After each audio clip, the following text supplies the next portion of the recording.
बड़ी खुशी की बात है और एक थोड़ा सा निराशा की। खुशी की बात तो यह है कि आज हमारे विश्व के सबसे बड़े धार्मिक संगठन को आज 60 वर्ष हो गए। निराशा यह है कि हम लोग सोच रहे हैं कि राम मंदिर बन गया तो पूरा काम हो गया,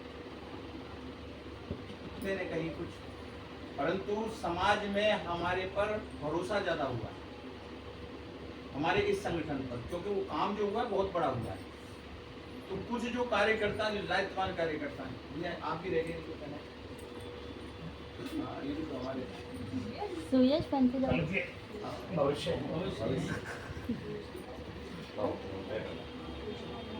अरे वो छोटू भी है, उसको भी पहनाना है। हाँ, वो तो बहुत शैतान है, बॉडी से बड़ा हुई।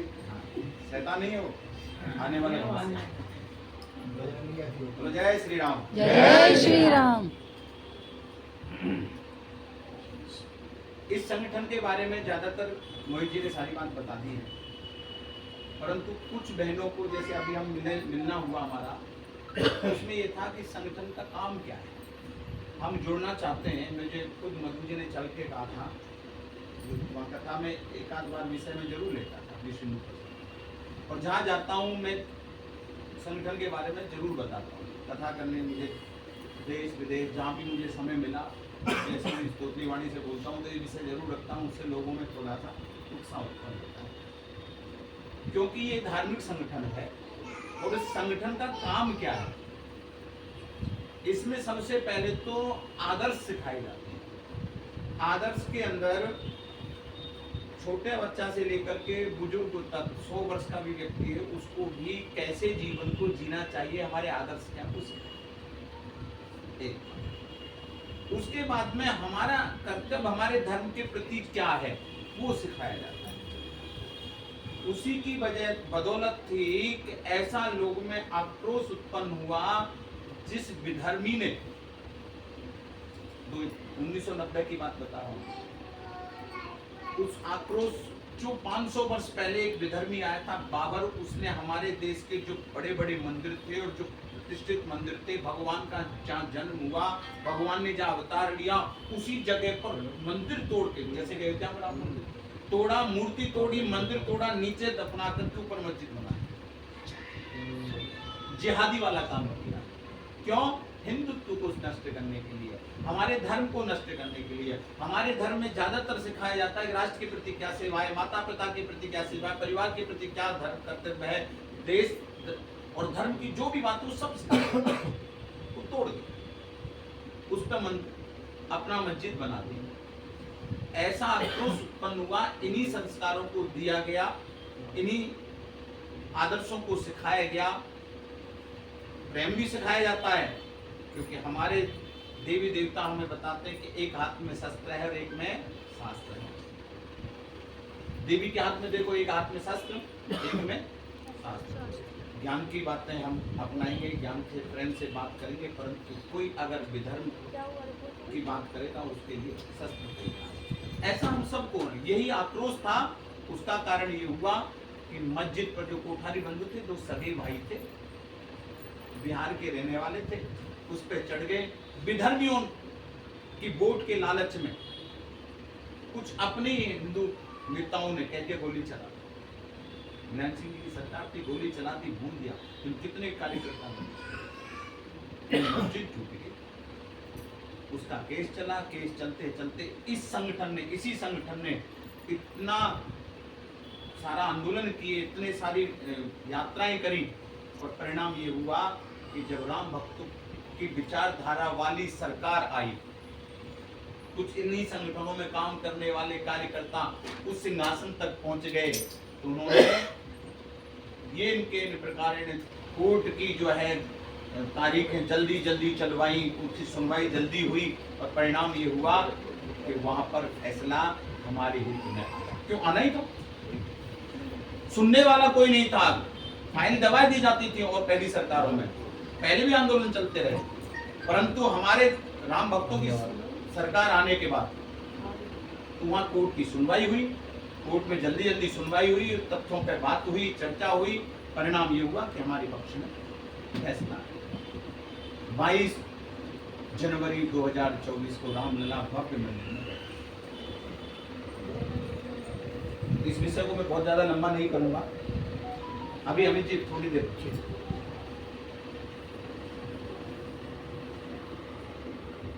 काशी विश्वनाथ की आपने देखा होगा, उसमें से गंगा जल अपने आप निकल रहा है, वहां पर भी वही चाल है। अभी लगभग आया है, लगभग मतलब काशी विश्वनाथ हमारा हुआ है, परंतु फिर भी वो कलंक अभी वहां मौजूद है, उसको होना जरूरी है।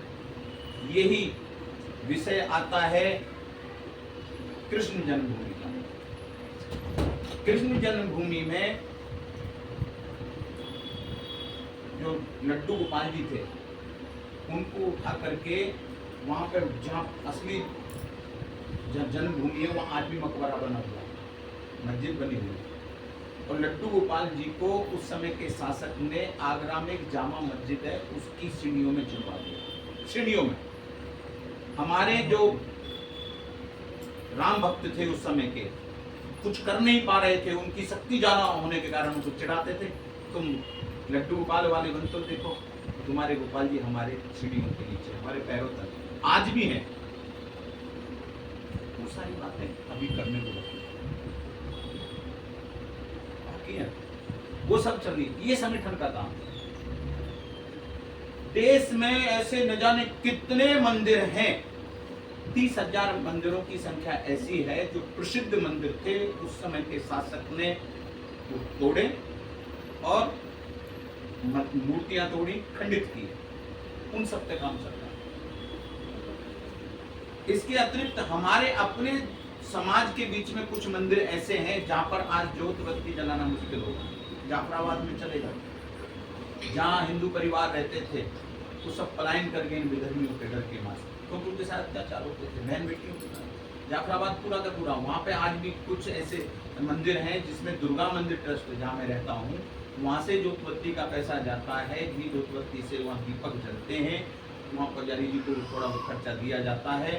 ऐसी 15 मंदिर ऐसे हैं जो मैंने धार्मिक संगठनों से बोला है। भाई साहब का भी था हिंदू जागरण मंच वाले भी उस हमारे साथ जुड़े हुए हैं। ऐसे न जाने कितने हिंदू युवा हिंदू संगठन जुड़ा हुआ है हमारे साथ। उनसे निवेदन करते हैं, कुछ हम करते हैं, कुछ देख लिया सामर्थ्यवान आप लोगों में, उनसे कह दिया भाई उस मंदिर की व्यवस्था देखो, वहाँ पे भी ज्योति तो पहुँचे, सुबह शाम आरती पूजा तो हो। नहीं वो लोग वहाँ पे आज भी गौ मांस फेंक के जाते हैं मंदिर में। ऐसी बहुत सारी जगह, उन सब के लिए हम काम करते हैं। अब उसमें समाज को एकजुट करना है। वो समाज एकजुट कैसे होगा? मंदिरों बहुत सारे, आप जैसे आपके सामने वाले आदरणीय महाराज जी बैठे हैं, आपके सामने हमें एक विषय आया था, उसको मैं इसलिए लूंगा यहाँ क्योंकि यहाँ दोनों तीनों पक्षों के लोग। विश्व हिंदू परिषद को ये पता चला कि दिवाली वाले दिन भगवान के मंदिर के आगे ताला है।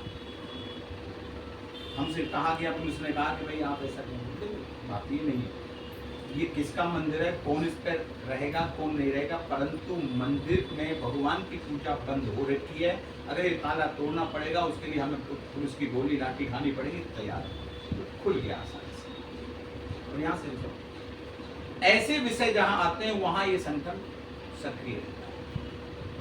हमें खुशी है कि 60 साल पूरे हो गए, दुख है कि अभी काम बहुत था।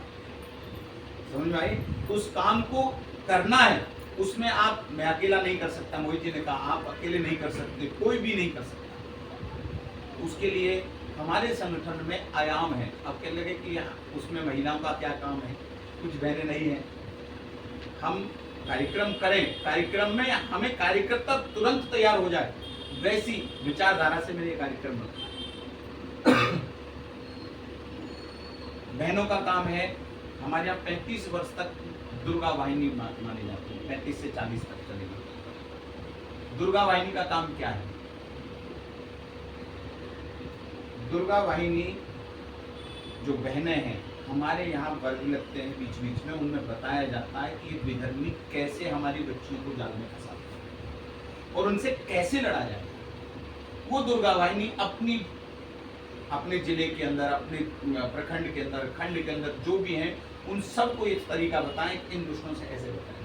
उसमें हम शस्त्र चलाना भी सिखाते हैं, पढ़ना भी सिखाते हैं, तो शस्त्र और संस्कृति, देश की संस्कृति क्या रही है, आदर्श भी सिखाते हैं। उसके लिए 3-4 दिन का वर्ग लगता है, साल में एक बार। अब मातृशक्ति का, तो मातृशक्ति में हमारी निर्मला जी, निर्मला सावित्री जी हमारे इस जिले की संयोजिका है मातृशक्ति। तो मातृशक्ति में जो माताएं, अब बहुत सारे हमारे हिंदू परिवारों में संस्कारों की कमी आ गई विधर्मियों के कारण, हम तो इन्हीं को श्रेय देंगे। तो उसके कारण जिन जो सास ससुर की सेवा नहीं कर रही हैं, अपने बच्चों से अपेक्षा रख रही हैं, तो उनको ये सब बताना कि भाई तुम्हारी कौन सेवा करेगा। सत्संग के माध्यम से उन्हें जोड़ो, मातृशक्तियों को ये बताओ कि हमारे देश के प्रति धर्म क्या है। जो माताएं केवल सोती हैं, खाती हैं और बच्चे को काम पे भेज देती हैं, पढ़ने भेज देती हैं, उनको ये भविष्य की चिंता करनी है कि आगे चल के बच्चा सेवा नहीं करने वाला है, और जब तक देश की सेवा का जज्बा नहीं होगा तुम्हारी सेवा नहीं करेगा, परोपकारी जज्बा नहीं होगा तो वो तुम्हारी सेवा नहीं करेगा। ये बात कन्फर्म है। तो ये संस्कार सिखाए जाते हैं मातृशक्ति में भी और दुर्गा बहन में। ऐसे ही हमारे बजरंग दल के कार्यकर्ता हैं। तो बजरंग दल में जहाँ विश्व हिंदू परिषद को देखे कि भाई यहाँ भिड़ना है, यहाँ किसी भी तरह की दुर्घटना घट सकती है, उसके लिए इनको आगे करते हैं। क्यों? इनको भी शस्त्र चलाना सिखाते हैं, और नीति के तहत, कोई गुंडागिर्दी नहीं, रीति हमारे संगठन से।